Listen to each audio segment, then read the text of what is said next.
Welcome, everyone. Thank you for joining us for the webcast, How to Power Your HR Apps with AI and Make It Explainable, sponsored by Harbinger Systems. This webcast has been pre-approved for HRCI and SHRM credit. Please be sure to attend the complete webcast in order to receive your credits. You will receive an email from HR.com within 2 business days. It will include the certification credit information. You may also log into HR.com and go to your View My Credits page, where you can see the credits that you have received. If you have any questions during the webcast, click on Q&A in your webinar controls and type them in. And now it's my pleasure to turn it over to Harbinger Systems. Hello, everyone. My name is Shrikant, and I, along with my colleague Mahesh Kumar, we will be walking you through the next 1 hour, sharing our experience about building AI applications, both for technology companies as well as for enterprise customers. As we go through our presentation is divided into 4 parts today. The first part, we'll talk about AI trends in HR tech. We have derived this from the HR.com survey that was published recently. Some of you may have seen that. We will share our views on that. And following that, we will talk about specific examples of AI applications that we have built and share some thoughts and ideas of how we've done that and what are the challenges we see when it comes to deploying these apps and taking it to production, and also try to understand from you if you have deployed similar applications or thinking of deploying similar applications, what challenges you may face, and try to answer some of them. And finally, I think we will do a quick summary of the information that we have presented today. So welcome once again, and I hope you will get some insightful information today through this presentation. So starting up, the first thing we wanted to check with you is, are you using AI-enabled HR applications and solutions in your organizations today? So just I wanted to get a quick poll on that, and to get an idea if you're currently using AI-based apps in your organization. So the poll is out there. You can say yes, no, or don't know.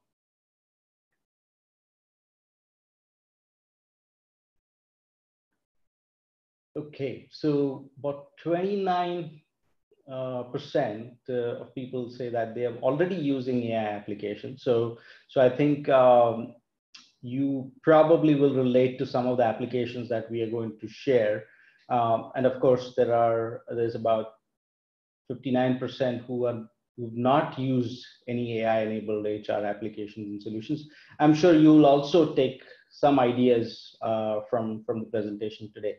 Yeah, of course, there are some people who don't know, but I think this presentation is pretty simple and straightforward from understanding of using AI apps and the challenges. So you should be able to relate, even if you're pretty new to the topic of AI. So the first thing that I wanted to share with all of you is the analysis of some of the trends based on the survey that HR.com conducted recently. So, and we have been doing this webinar for last 2 years. So this is the 3rd year. So we've just put a historical view of what we observed in 2018 and 2019 in terms of which HR functions are using AI. So if you look at 2018, the survey said that the top applications were talent acquisition, training and development, performance management, and time and attendance. It's kind of similar if you see 2019. However, in 2019, there is a lot of people who responded saying that they really are using AI to do analytics and metrics. So that's what they want to do are they expecting out of these AI applications. So more than the actual applications, what came out was more about the reason why people want to use AI in their applications. And of course, this time, in addition to talent acquisition, training, and development, we saw that compensation and payroll also came up um, as an area where there's a lot of AI being either considered to be used or people are already using it. And maybe that's because the competition is pretty high. It kind of closely relates to keeping the talent in the organization, as well as plays a role into talent acquisition closely, because you're looking at industry data, figuring out what the compensation schemes are across the various job profiles, and making sure that you're competitive, both in terms of retaining talent as well as. So those are the reasons what we felt. And we'll go a little deeper into this in the subsequent slide that we see. So if we go to analyze last year, when we talked about these applications, people were actually getting into the applications like virtual assistant, recommendation engines, and pattern recognition to solve specific problems in or address problems in or fill gaps in talent acquisition, training and development, performance management, and time and attendance. But this year, I think it's the shift is there from looking at the bright shiny objects in terms of these applications to HR is also right now thinking about what are they trying to automate, and therefore whether they want to use a virtual assistant to do that. And similarly, they are looking at what needs to be personalized, therefore what recommendation engine needs to be built. Similarly, there is a lot of stress on what information can be analyzed and what predictions can be made based on the data that is available, and therefore choose AI or an AI-based solution. So the shift we see is actually taking an application and trying to fit for a particular solution.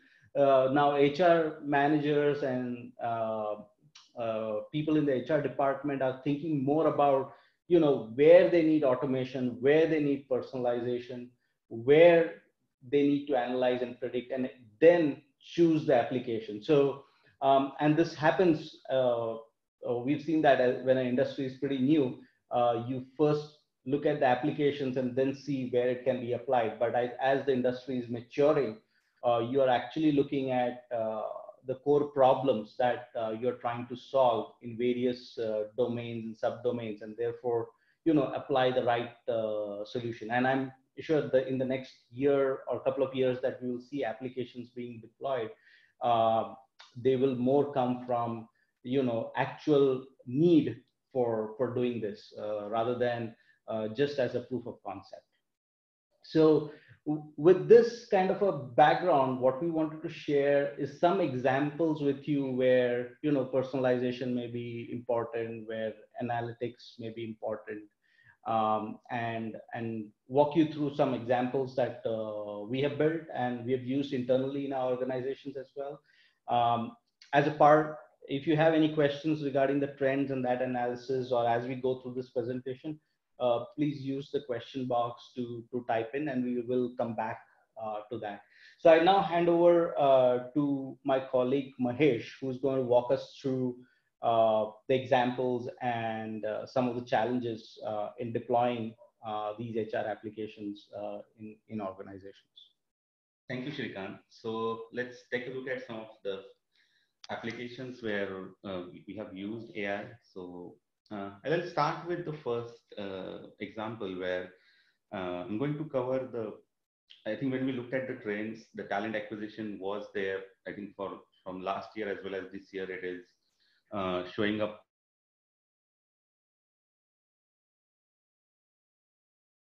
Then and then the aspect of automation, because if you look at the talent acquisition function, there are a lot of activities that recruiters, candidates, all the stakeholders involved has to perform manually. And there's a good amount of sort of, you would say, application of AI where you can use it to automate it.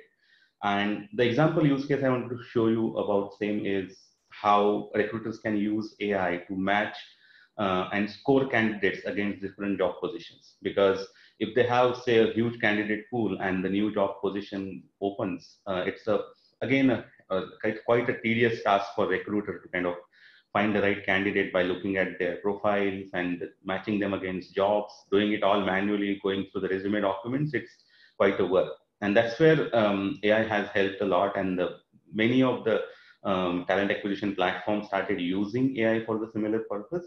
So let's see one of the flavor that we have done it for talent acquisition platforms and how candidates can be matched and score against the open job positions.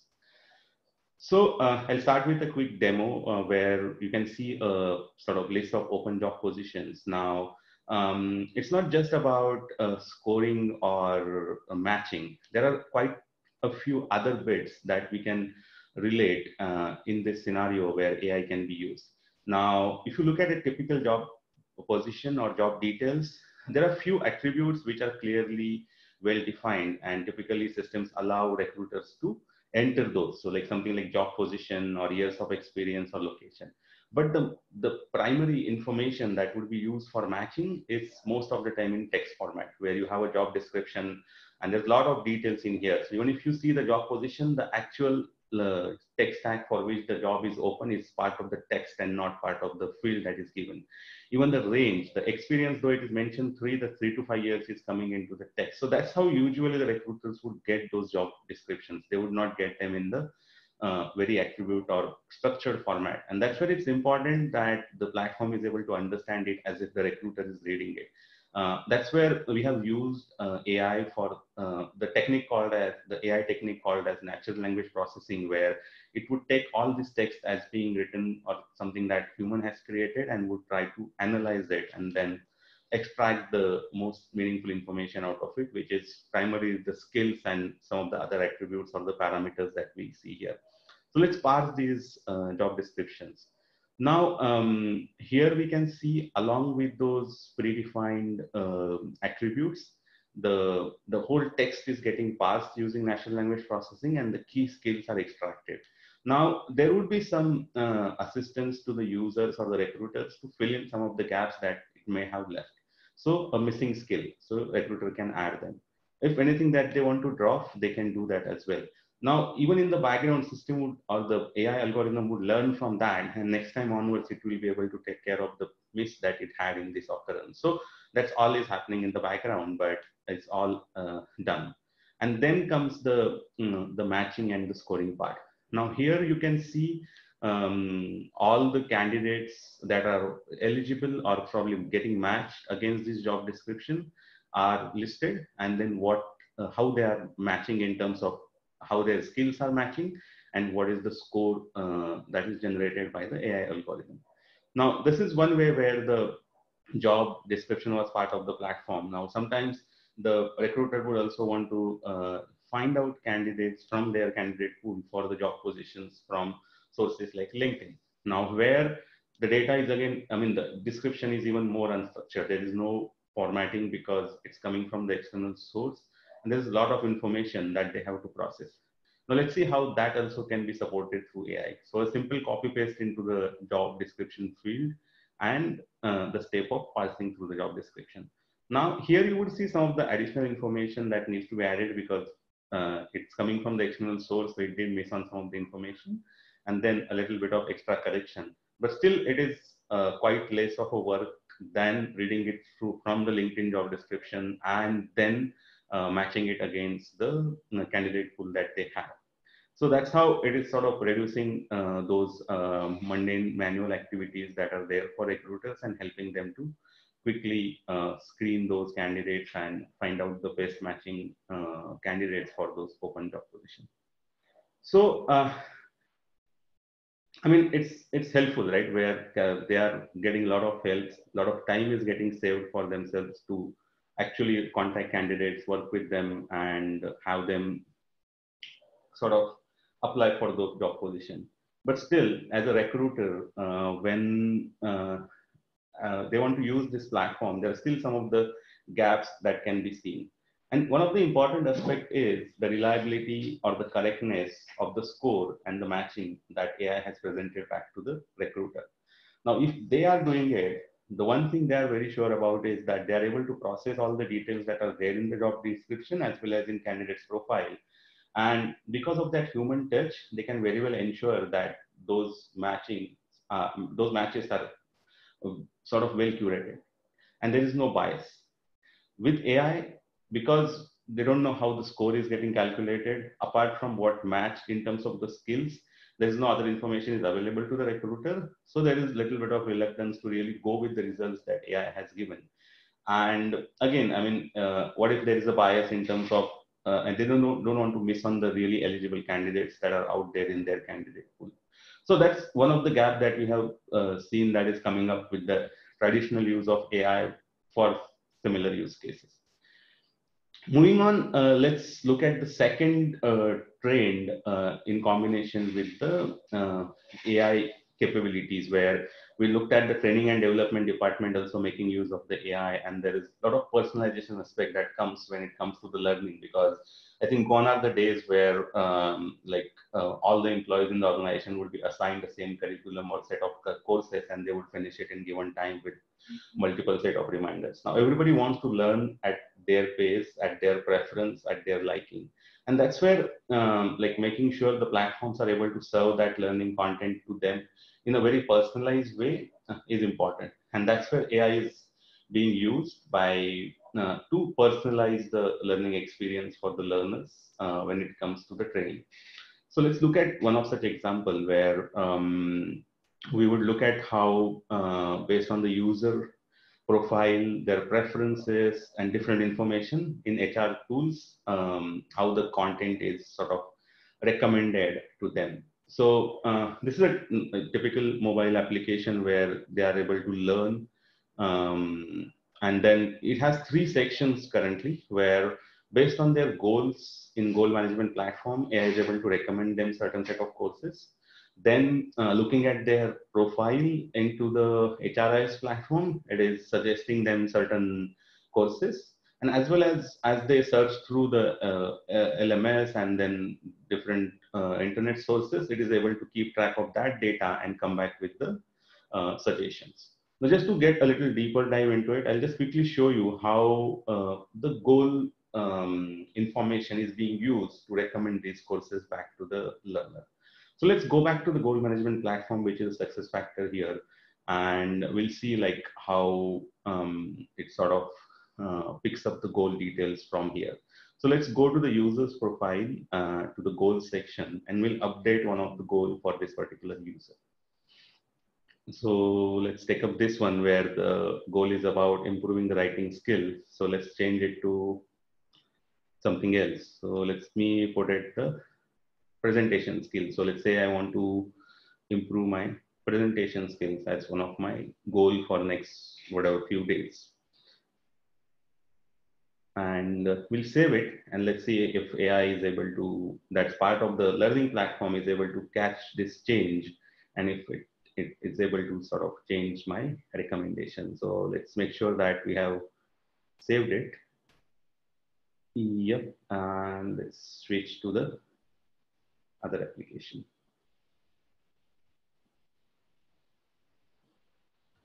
So let's go back into this learning application. Now, here we can see there are a couple of sections where it's able to show the highly rated courses as well as the nudges. And nudges are basically based on the user preference. Now we can see that as we have changed the goal to presentation skills, it has went back to different content sources. Again, NLP or the natural language processing used to pass through the goal information and extract the specific objective that is defined there, and then find out the courses and then recommend them back to the learner. And the rest of the sections are unchanged for now, but if user goes back and searches something else, the nudges would change. If they update their profile, even same thing would be reflected here. So cool, right? Where based on what I'm doing, what information I'm feeding back into the different HR applications that I'm using, the AI is able to keep track of all that information and then come back with this recommendation. As a user, as a personalization, it's really great way of using that data. But at the end user, I still have reservations about how data about me is being used by these platforms. Because again, whatever I'm doing, I mean, though it's whatever I'm doing is as a part of my day-to-day activities, through my goals, my different learning applications, all that data is, there's nothing confidential in it, but still I'm not sure what all is getting collected and how exactly it is using. Is it really using it only to suggest these courses, or is it doing something in the background which I'm not aware of? So that's again a black box for me, and that sort of doesn't give me the confidence whether I would really want to depend on those personalization, sort of open up my data to the AI and use it for something like the personalization of my learning experience. So these are some of the things that we have observed once we started deploying these applications for the end users. And I think in the market also, we are seeing the similar trends where though the use of AI in these applications is helpful, there are still some gaps that needs to be bridged so that users are able to use it with more open mind and with more confidence. So with that, let's get to the second poll of ours, where I would like to understand if you have come across any of such similar challenges, in case of what challenges you might have seen while deploying such AI applications in your organization. So is it like more onto the operational part where the cost aspect or the technology being too new is something that being a challenge, or is it more to do with, so first example where it's about the data and if there's a bias and things like that, or is it more to do with the transparency and having ability to see what's happening, and then because of that people, I mean, you don't want to deploy it, or there is some reservations about deploying the AI. So let's, the poll is out there, let's see what you all think. And I think the cost of implementation is something that we see a lot of users, a lot of attendees think it is there, 64% of them. But I think the second one in the list is the lack of transparency, where definitely people would want to see like what is exactly happening behind the scene and know more about it, so they feel more confident about using those applications. So with that, let's look at these challenges in more detail, and then what are the possible solutions. So one of them is definitely, we have seen that even the audience thinks some transparency is definitely needed. And the other problem we'd also touch upon is the data part. So to do that, let's first start looking at the key components of any AI application or the implementation. Now, fundamentally, there are hardly, I would say, only two parts. One is the data, and the second is the model. Now, sometimes you refer it as an AI algorithm or a machine learning model, or in a simple, plain way, the magic that AI does in the background. That's where it makes use of a lot of data from which it will learn. So that's what it is called, used for training the AI. And then the machine learning or the AI model would be used to the input that it has received and would produce those results, which could be in terms of automating something, predicting something, providing insights, or interpreting something and things like that. Now, around these components, let's look at what we need to worry about. So when it comes to the data, one thing we looked at in case of the first example was probably the bias or the reliability of the results. The root cause for all that would be the quality of your data, like how good the data you have or you have provided to your AI model, so that it can make sure there is no bias. So it has covered all the scenarios, then there will be less opportunity for a bias. If you had trained the model well, then it would give more reliable results. And for all that to happen, the data needs to be at very good quality. Now, saying you need good quality data is one thing, but how to achieve that is another aspect. And we'll look at that in the subsequent slide, how we can create really good data for the AI usage. And then second is the model. Now models, AI models are something that are out there, and it's like the platform, the vendor implementation that decides how to do it, what to do it. But adding that transparency bit is really important, because without transparency there is no trust, and because of no trust, like users cannot use it with the confidence, and then eventually you would not see the adoption in a way it has to. I mean, the desired adoption will never happen. So that's where adding that transparency is important. So we'll also look at what are the techniques that are out there that can help us add that transparency into these different AI models, or the magic box that's out there with the AI. So let's start with the data aspect. Now, when we say when we say good AI data, what does exactly it means? So first quality of the good data is the size. As we said, I mean, because you want to train your AI to understand all scenarios, all variations, you need the right size of the data to achieve that. So it should not be too big, it should not be too less, it has to be at optimum size. So the right size data is really important. Then the data should be unbiased. That's where it has to have all the variations. So we need to make sure there is a way to validate that. And the other way to look at it from those the right use of the data is make sure that it's auditable, it is being used in an ethical way, and things like that. So if we can achieve all of this, then we can say that, okay, whatever data is being used by the AI is good AI data. To do this, now again, the challenges for every organization would differ, because data in each organization is unique. No two organizations can have the same data which can be used by the similar AI use case.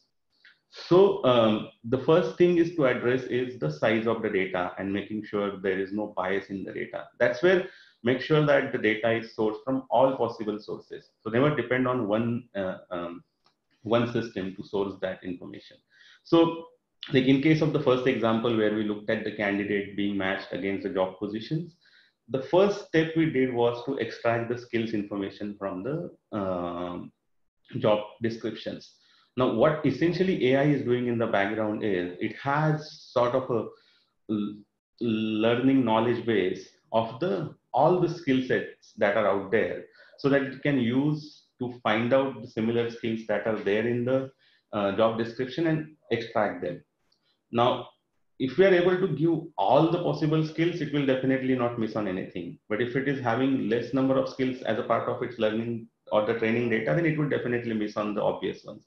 So that's where making sure the skill information from all the sources is captured. So it could be part of your employee profiles, it could be part of your workforce planning platforms and things like that. So make sure all that data is made available to the AI for training, so it has all possible combinations with it.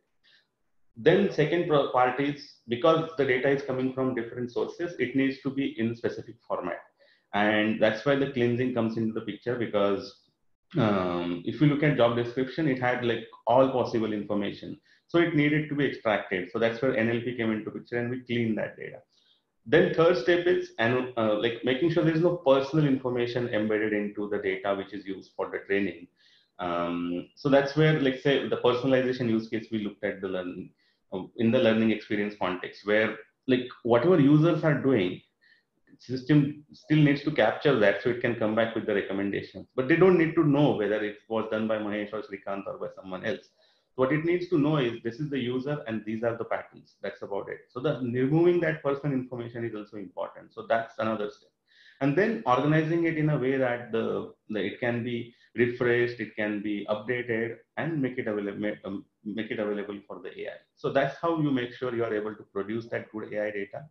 So any successful implementation of AI, the first step of that is making sure we are able to identify such data and make it available for AI, so that we are able to produce those reliable and effective results back to the users. Moving on to the second part, which is about the transparency. And that's where the concept of explainable AI has something that has got a lot of traction and people have started using it.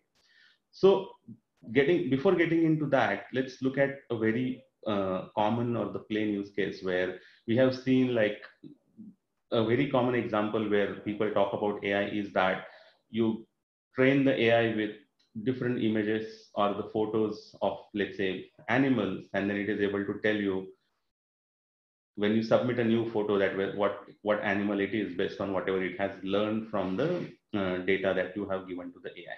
So what happens in the nutshell there is a training data where we can supply say thousands of images of different animals, and then AI algorithms learn from that, and they have something called as a learn functions which are stored. And when you submit a new photo, it applies that learn function and tells you what animal it is. So in this case, let's say we supply a cat photo, it will tell us that it is a cat. Now, how it identified that it is a cat is something that is unknown to us, or it is a black box. And that's where that transparency is missing. And that's what explainable AI tries to solve. So what essentially it is doing is, that doesn't mean that we are going to change AI like upside down or the way it works getting changed. What we are doing here is we are still using the similar training data. So in this case, we'll still need those thousands of photos that AI would use for training. But along with how to identify that animal, it is also going to capture the reasons why it thinks it is that particular animal. So how and why, both aspects are getting captured, and that's where the explainable model gets generated. And then it is used while presenting those users back to the user. So it would still use the same how aspect to say that it is a cat, and then it would use the why aspect to explain why it is a cat. Now, if I have to take this a little further and apply it to the use cases that we have seen. So how we can use, let's say, explainable AI in case of our candidate matching.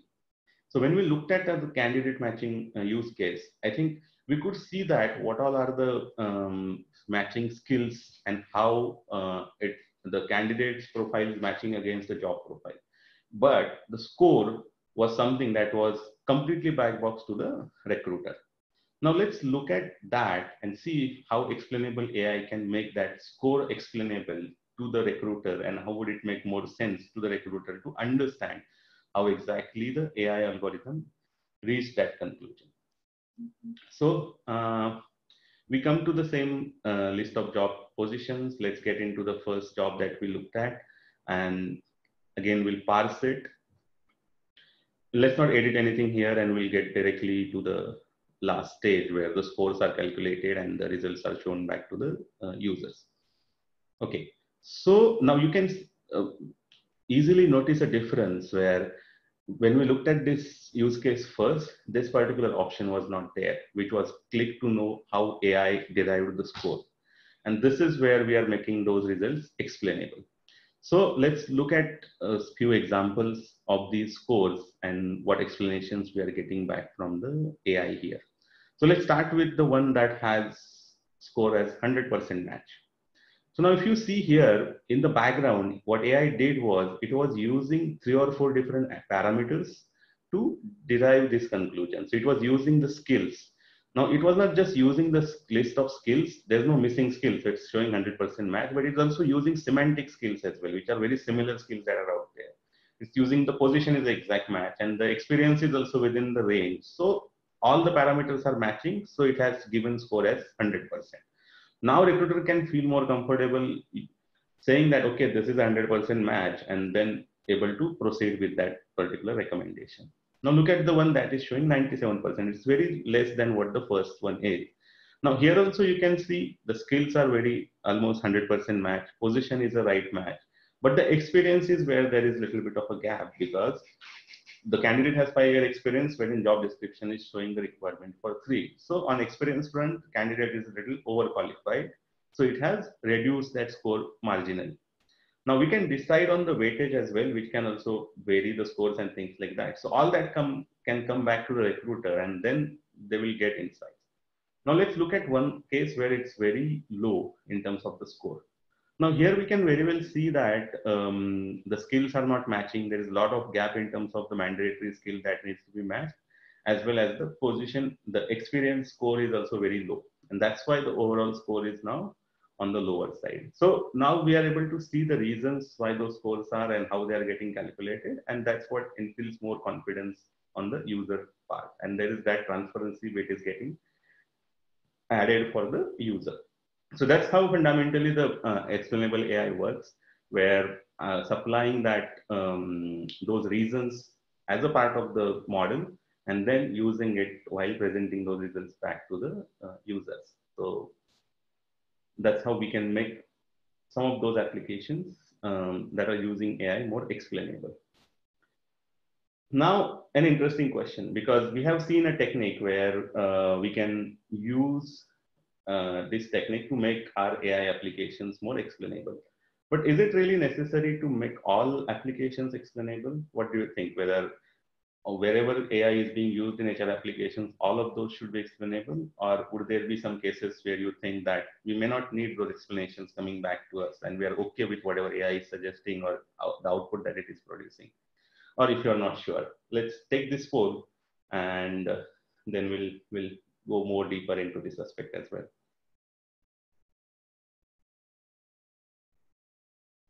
Okay, so I think most of the people, again, 54% of them think that yes, probably all the AI applications should have that explainable aspect.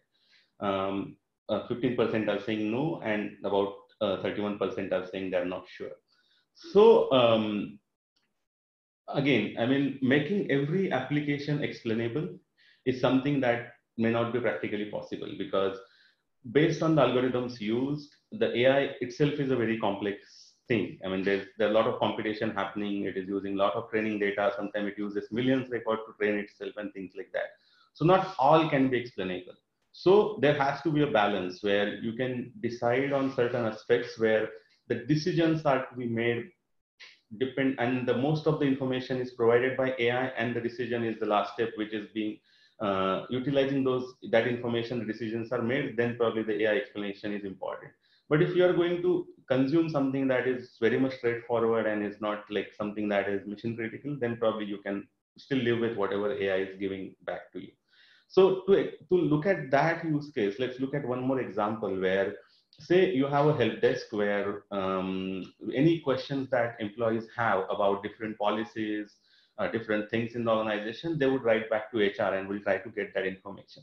It's something that is where probably HR would also look at the policy document, or they have a knowledge base from which they fetch that information and give it back to the employees. So now this is where it's a very sort of straightforward scenario where it's a typical Q&A case, but still there is a lot of volume in terms of the documents that HR need to process and the knowledge base that they need to search through, the updates that are happening to the policy. All of that makes it even difficult to do it manually. So we have seen a case where AI can be used through a simple chat bot where employees can ask their questions to the bot, and bot on its own goes back to the knowledge base, finds out the answers and gives it back to the user. Now, this is the case where there's not much need for users to know why bot thinks that it is an answer, because it's coming back directly from the policy documents. It has to just do the job of finding that answer and giving it back to the users. So that's the use case. Now, the demo I'm showing you is that because all these policy documents and the information is again in a descriptive format, first step is to create those questions and answers. And that's where the AI is getting used in this particular scenario. And I'll show you how those questions can be automatically generated along with those answers using AI. Now, because of those policies are very specific to organizations, I'm not using any company-specific policy documents. I'm just using a simple article on World War, and we can just look at how AI is generating questions using the textual descriptions of the World War II.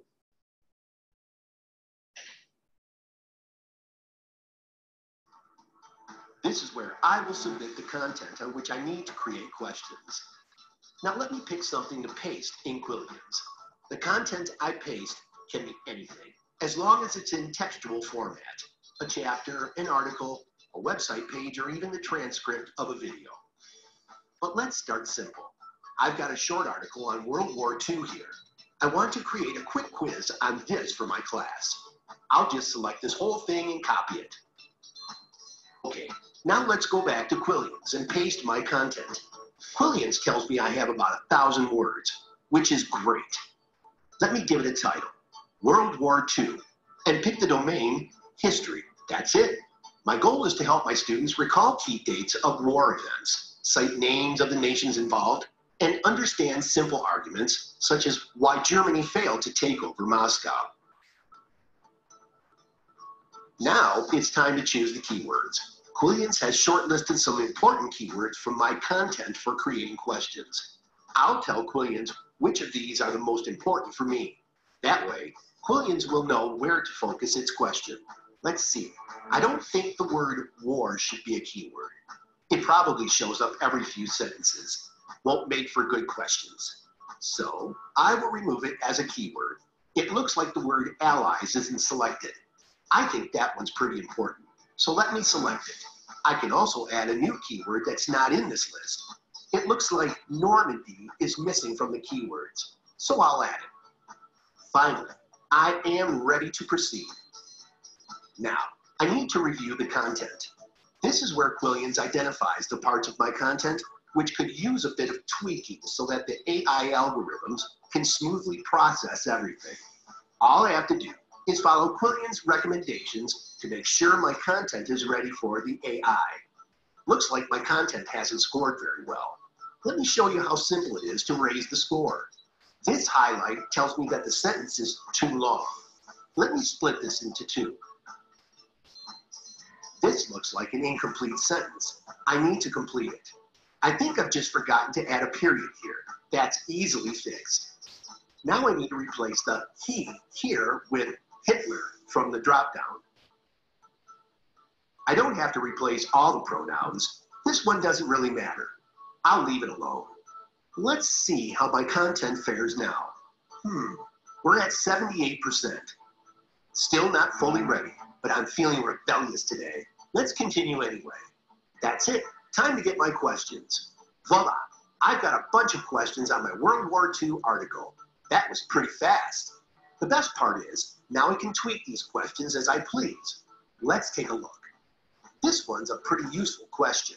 It'll make sure my students don't forget when World War II was fought. This question's a bit off. The choices aren't great. German conquest of Germany doesn't make much sense. No problem. I'll take care of that. Let's delete Germany and replace it with a better answer choice, say Sweden. This one isn't all that relevant.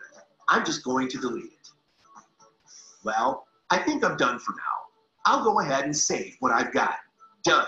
I'm also ready to download this question set. Okay, so we could see how AI is able to help us create those questions, and then this would be used as a repository by chatbot, so it can relate the questions that are coming from the employees and then give those answers back. Now here, though the platform has ability to sort of provide multiple choice or the equal type of questions, we may want to just use short answer questions and then just use them to answer different questions about policies and different aspects of the organization that employees would have questions for. Now, in this case, we don't really need to, I mean, the employees really don't need to understand how it has extracted that question, whether it's a short answer, it's a multiple choice and things like that. So these are the scenarios where we are still okay with AI not being explainable, but wherever there are decision dependencies are there, we would definitely want to use the explainable AI concepts more. So with that, let's look at a couple other challenges that I thought we'll probably quickly bring up apart from the the key ones that we looked at. So one is because data is so critical to the successful implementation of AI in any case, probably for the smaller organizations, generating such data might be the challenge. So there are again techniques to solve that, but that's another observation that we have in terms of some of the organizations are finding it's difficult to implement AI because of size. And the second is more and more it is now becoming evident that we don't want to really depend just on the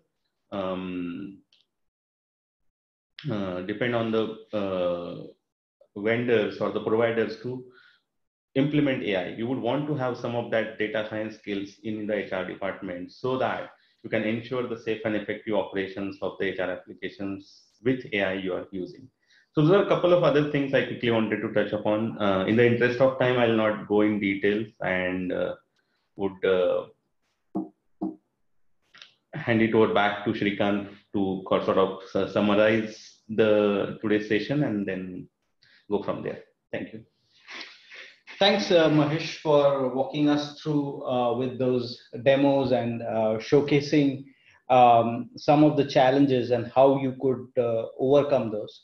So as we near the end of the presentation, I'd do a quick summary of what we have covered. Meanwhile, for the demos, if you have any specific questions or similarly, you have any challenges that you have faced while deploying AI applications in your organization, feel free to share that in the Q&A box, and we will come to that in the last 5 to 7 minutes to kind of address that in detail as the time permits. So quickly, to summarize, we talked about the trends in AI, and one thing that we noticed is the main, if you are going to go and start using AI in your application, one of the first areas where you would find a lot of data and maybe information both inside and outside the organization that you can leverage is talent acquisition. And again, there are ready-made tools out there using which you can do this. So that may be an easy step to start experimenting with some AI in your organization if you're not ready to build it on your own or create the data for it, if you will. The second important trend that we have seen is as HR departments are getting more and more conscious about using AI and the demand about being more predictive or analytical about the information that they have, those use cases are catching up in the next few years. As we observed with the trends, a lot of applications are going to be created which have recommendations or which may have predictions based on data, specifically in training and development, compensation, payroll, succession planning, employee engagement, and so forth. So you would see, and you would have your own use cases, I believe, in these areas. And probably next time when we meet, we'll probably have examples in some of those areas as well to share with you. The second part that we addressed today was about challenges, and that was an important section. And I think when you are trying to use AI applications in your organization, you need to first ask whether the data that you have is AI ready, and that's probably where HR can play a big role in trying to make sure the AI implementation is successful. And therefore, going through the whole cycle that Mahesh showed, to making sure that you have the right size of data based on the problem that you're trying to tackle, making sure the data doesn't have any biases so that later you would not have any compliance or other problems with it. And also based on the decisions that the AI is making, the data is organized in such a fashion that you can change it, you can audit it, and so forth, is very important. So I think a big thing that organizations need to do is start to gather data, and as they're gathering this data, use all those data management components so that their data is really AI ready. And that will fast track the whole implementation, and you would not have to do it multiple times to get it right. So it could reduce the cost drastically. And also where we have seen, if the data is not right, you'd get probably results which are 30–40% accurate, whereas when there is good data, the result is almost 80 to 90% of what you would expect right out of the gate. So that's something that would need some amount of investment and thought with for the HR department. And also another aspect which we talked about is ethical data. And I think HR will also need to make sure that the way they're collecting the data and the way they are using the data is also the ethics part is also kind of taken care. The second thing that was important, which Mahesh showed us, was about explainability. And that's, and specifically when you're dealing with employee data and information that you're collecting within the organization and using that in AI models and coming up with recommendations and suggestions. One thing you want to know is how that those recommendations were made. And we saw a scoring example where if you know exactly how the scores are calculated and how AI is giving weightages to different things and therefore picking a candidate or kind of rejecting a candidate, in case there is an audit, you are more comfortable explaining that. Otherwise, you just with an AI model making some recommendations, just to take that as a leap of faith and base your decisions on that may be challenging. And there are many aspects when it comes not only for talent acquisition, but even for employee engagement and perception and those kind of things. When AI is making any recommendations, there specifically when you're using models, you want it to be more transparent and you need to have that ability. So sometimes these are places where you actually have to work closely with your IT or closely with your partner and build these models yourself. You in other places like where there's chatbot or a help desk and those kind of situations, maybe a black box AI implementation where you don't need to know how those questions are being answered or how those decisions are being made. You can depend externally on those systems and not worry about creating them ground up or owning those models or the way those solutions are being delivered. So and I think moving further, if you want to really be successful with the AI implementation in your organization, you will need to have a right mix of explainable and non-explainable AI applications.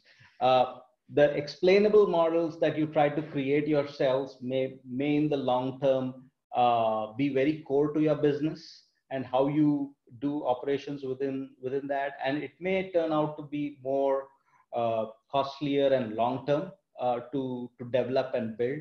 And the non-explainable would be the ones where you can easily buy, deploy, and get started very quickly.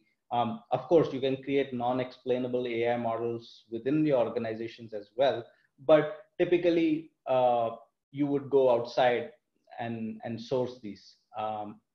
And what we are seeing increasingly as trends is just developing this AI expertise outside HR function is no longer going to be viable. So there need to be some investment that needs to be made to have AI expertise, both in terms of so that you can have good control on the data that is getting used in AI applications, that you are able to kind of vet that before it gets used, and also have an understanding of where you want to use explainable or non-explainable models in your application. So overall, our intent in today's presentation was to give you an overview of some examples where you can readily get started with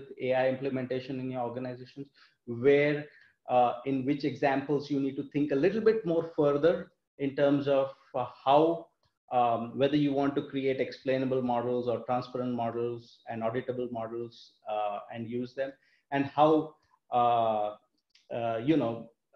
you can quickly benefit from you using AI in your HR functions in whichever domain or subdomain, like training or compensation or talent acquisition or employee engagement that you would like to use. So on that, I would like to say thank you to all of you for being in this presentation and giving us a chance to share our views. But I'll now open it up for questions so that we can use the last 5 to 6 minutes to, if anybody has any interesting points or questions, so we can go over that.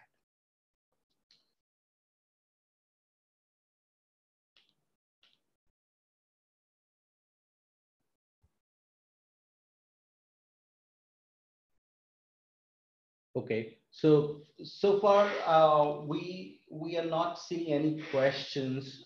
We assume that the information was straightforward and easy for everybody to understand. If you have questions later, feel free to post as comments, and we'll be more than happy to respond to you, or even share some of these examples offline with you if you need more detailed explanation for anything. Once again, thank you on behalf of me, Shrikant and Mahesh, for giving us this opportunity to present. And we also thank HR.com for providing us the platform to share our views with all of you. Thank you. And over to Kathy at HR.com. Thank you. I want to thank our presenters from Harbinger Systems today, as well as all of you for joining us. If you do have any questions for Harbinger, please indicate them in the webcast survey that will appear on your screen shortly. Also, that's where you can provide your feedback. If you would like to view this webcast again, the archive recording and slides will be available on hr.com very shortly. And if you're looking for your webcast credits, they will appear in your hr.com account within 2 business days, and we will also send out an email with the credit information. We do value your feedback, so please take a few minutes and fill out the survey that will appear on your screen shortly. This concludes our webcast. Enjoy the rest of your day.